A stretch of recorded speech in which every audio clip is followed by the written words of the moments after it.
I went to see Elisabeth Welch at the Riverside Studios in 1982.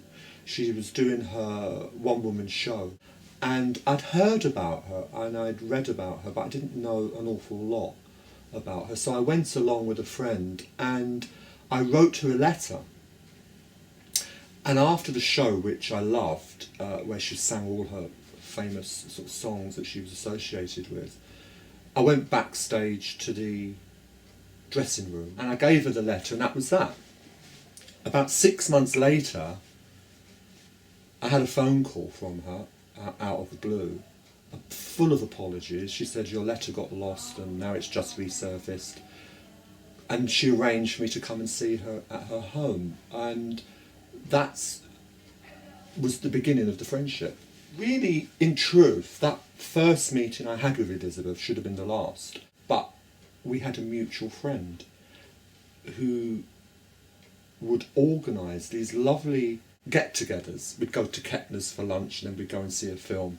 And this went on. This was during a quiet period in her career. From sort of around 1982 to 85, she wasn't doing an awful lot. So she was happy to come out and meet us for lunch. And then she did a sort of comeback show, if you like, called Jerome Kern Goes to Hollywood. It was a lovely little intimate review, musical review at the Donmar Warehouse.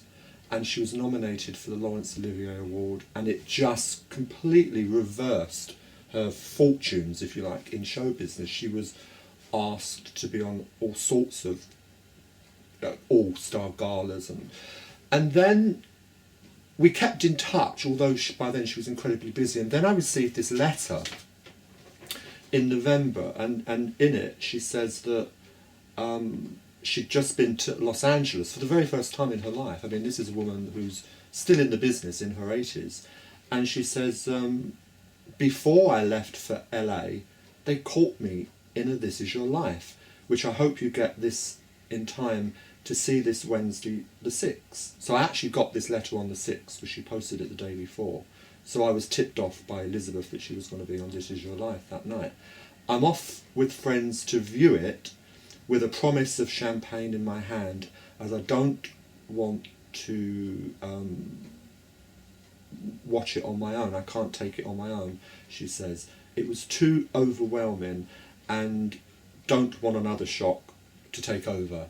So I was very lucky that she told me, and I watched it. I remember being absolutely mesmerised, but also struck by how beautiful she looked and how animated she was. The star quality is really there in her appearance, but also how moved and how emotional she was. I've never seen her that emotional. She wasn't prone to showing her feelings in that way in public. Very private person.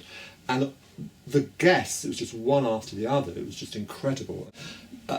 Elisabeth and Lena Horne had never worked together, but they were associated with the song Stormy Weather, because Elisabeth introduced it to London in 1933 on her arrival here.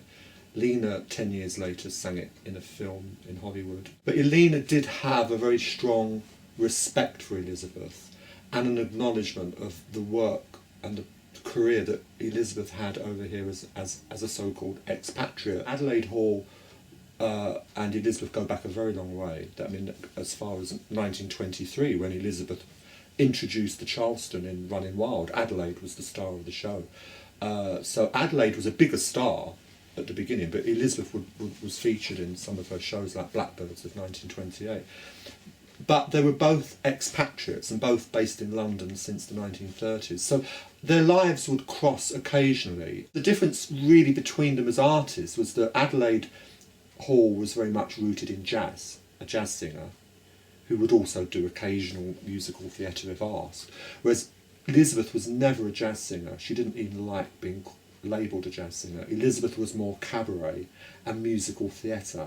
One of the things that comes over very strongly in Elisabeth Welch's This Is Your Life is her sense of humour. And everyone that comes on, there's all, you know, June Whitfield, Peter Graves from the Ivor Novello shows from way back, Tommy Trinder, all of them, they're all, there's a twinkle in their eye, there's a smile, there's a laugh, and Elisabeth would not entertain you if you didn't make her laugh. as long as you could have fun and have a laugh. And that's why I think she was so popular in show business, because it must be quite stressful doing 8 shows a week of a big musical or a review in the West End. And so you need that kind of outlet. And it comes over very well with Evelyn Leigh at the end. They were great friends from way back, right back, as Evelyn says in the programme, from the old Cochrane days of pre-war London. So when you make friends like that in the business, they're friends for life, and it's wonderful. Elisabeth was born in New York in 1904, and she was between 2 brothers, Eddie and John. Eddie died in 1979.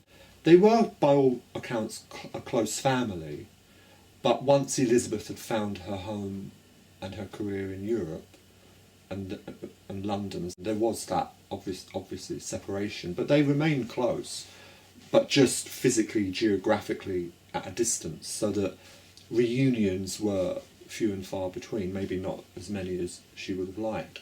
So for her to see John, her younger brother John, come on to This Is Your Life must have been the first overwhelming wave, if you like, because obviously there's lots of them all through the programme. But I think that would have really cut her up. So I can imagine that must have been a wonderful thing for her, but also for John, who idolised her. So that was lovely to see them sort of together on that programme. Yeah, I think at the beginning of the programme, I mean, Elisabeth does look genuinely, and it is genuinely, shocked and surprised, because she wasn't the sort of person you would do something like that to, like suddenly land her in the middle of something so exciting and emotional. Because, as I say, she was a very private person. And when she sees Eamonn Andrews, and she still hasn't, he's standing there with the red book and he takes the mask off, but she's still not twigged. And then when it sort of hits her, it's like it's wonderful. And of course her friends are there from the Jerome Kern review, Liz Robertson and Elaine Delmar, who come onto the programme with her.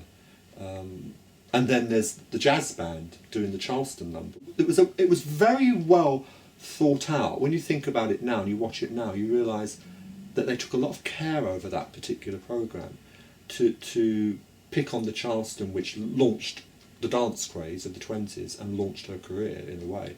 After Elisabeth passed away in 2003, I started to approach publishers about doing a book. I didn't want to do an expose of her life. There wasn't much to tell anyway. I didn't really know very much about her private life because she was very private. But I did want to do a kind of celebratory book about her wonderful career. I really felt that career needed to be documented in a book.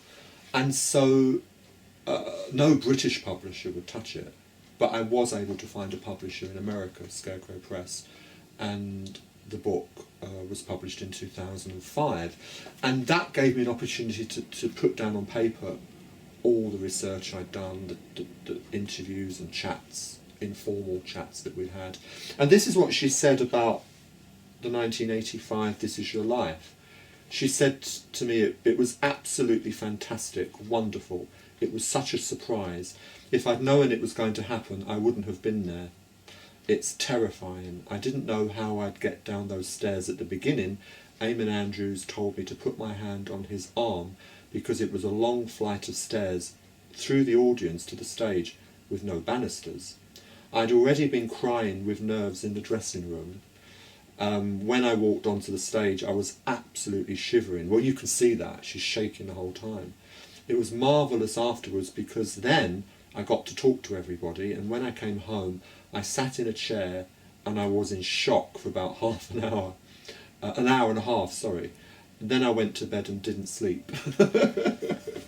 So it did take her time to kind of settle down and get used to it, but she was obviously thrilled by the whole experience.